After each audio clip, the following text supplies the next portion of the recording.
Almost unheard of, college professors going on strike. But it happened recently right here in Chicago, at the University of Illinois, Chicago.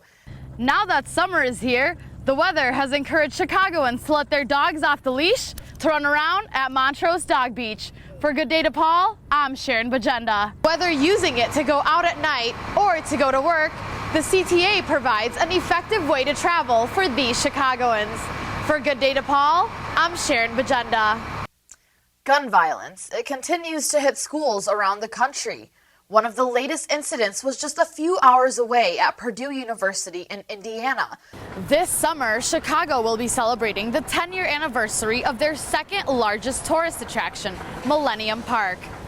With over 25,000 students and 5 campuses, DePaul is the nation's largest Catholic university. The Lincoln Park Zoo is open 365 days a year and admission is always free. By the way, Good Day DePaul also reached out to the university's Young Republican for this segment, but received no response. Allison, back to you. Whether they're here at Oz Park or elsewhere outside, these Chicago residents are making the most of the last few days of nice weather before fall sets in. For Good Day DePaul, I'm Cearron Bagenda. Students easily relate to their mentors because they were once DePaul students themselves. With over 1,200 registered Ask Mentors, each student can find a mentor in their specific field of study. Camille Padilla is here now with a look at DePaul athletics. So Camille, what's happening in Blue Demon basketball? Now entering their 15th season, Green City Market, which only began with 9 farmers, has grown to over 50 sustainable and organic farm stands. Now that spring is here, Chicagoans are becoming more cautious about driving because of these guys. That's right, potholes. This year, Chicago had near record-breaking snowfall plus bitter cold, which means even more potholes will be forming as snow begins to melt. Driver Grace Zaborski is a senior marketing major at DePaul. I commute every day from the suburbs down to the Loop, and I'm terrified that something will happen with my car from the potholes, because the potholes are extremely terrible this season. Potholes are caused when groundwater expands and contracts after going beneath the road pavement.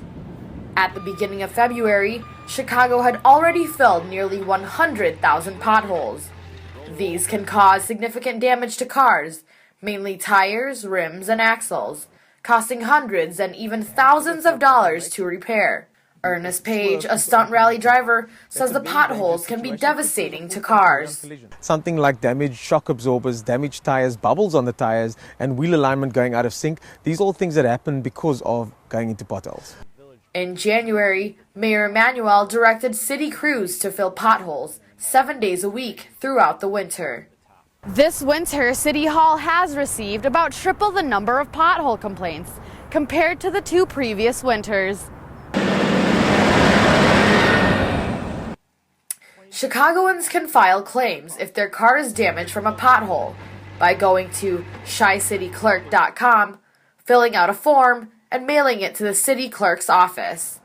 But the process can take up to 18 months or longer, and there's no guarantee the claims will be paid in full or at all, leaving Chicago drivers frustrated.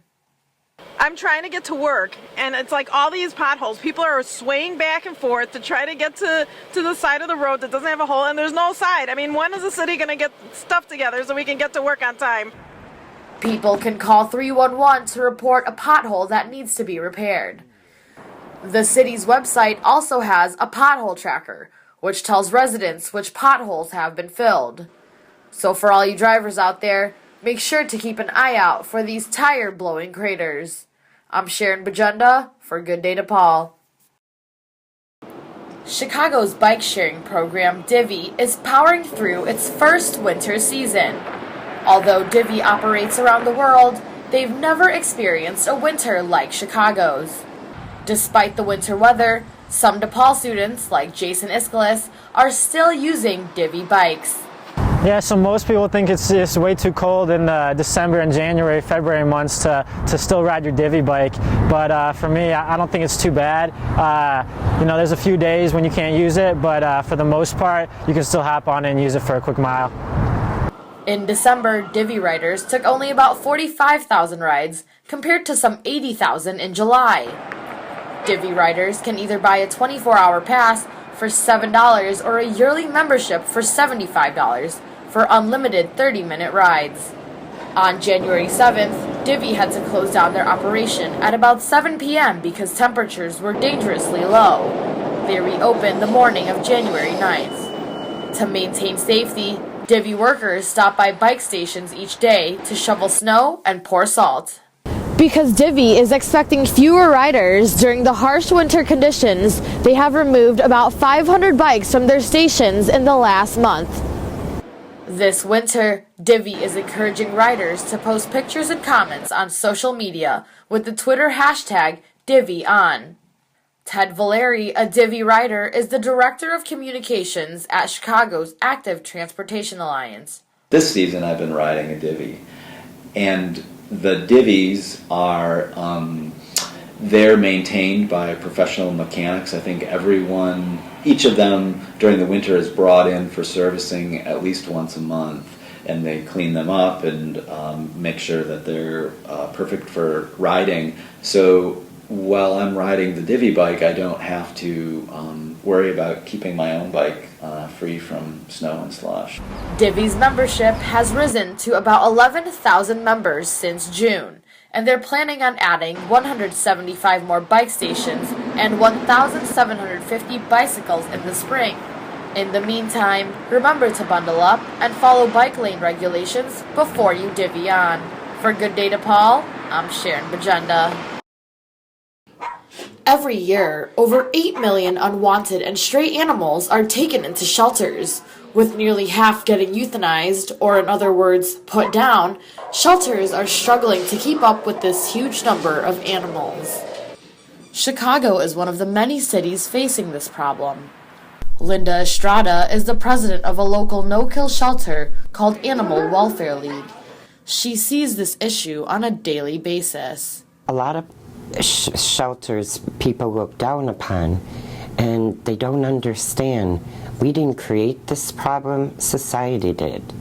That's why spaying and neutering is so important. If everybody spayed and neutered their pet, our cages would be empty, and that's our goal. Animal cruelty is another factor in the overpopulation of shelters. Herbie is a pit bull mix who was rescued on Chicago's South Side by Animal Welfare League humane investigators. He has burns on his back because gang members poured lighter fluid on him and set him on fire. After Animal Welfare League rehabbed Herbie, he was placed with a new loving family. If it were not for these shelters, animals like Herbie would be suffering, or even worse, dying a painful death. Currently in the U.S., about 163 million cats and dogs are family pets, but 1 out of 20 will probably end up in a shelter.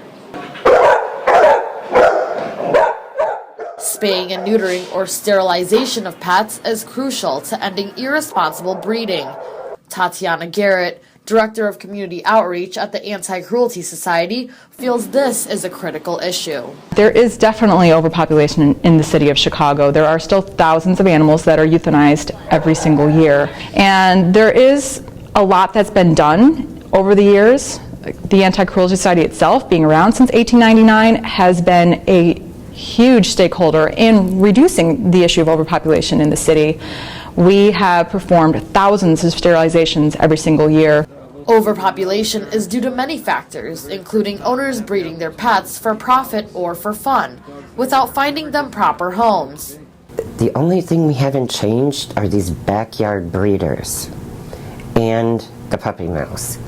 Backyard breeders, we are raiding them all the time.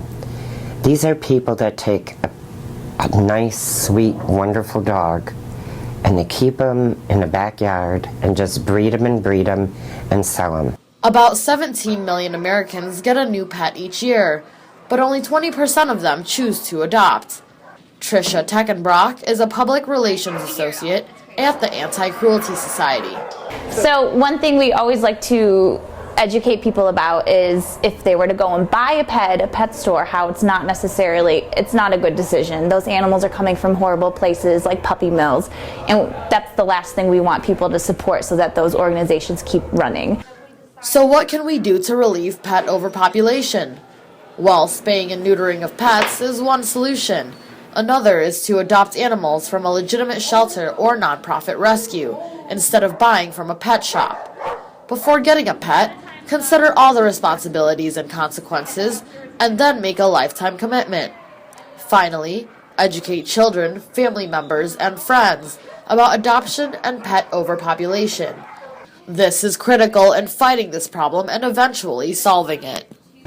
Irresponsible pet owners are the reason why shelters are overpopulated and animal cruelty still exists. For Good Day DePaul, I'm Cearron Bagenda.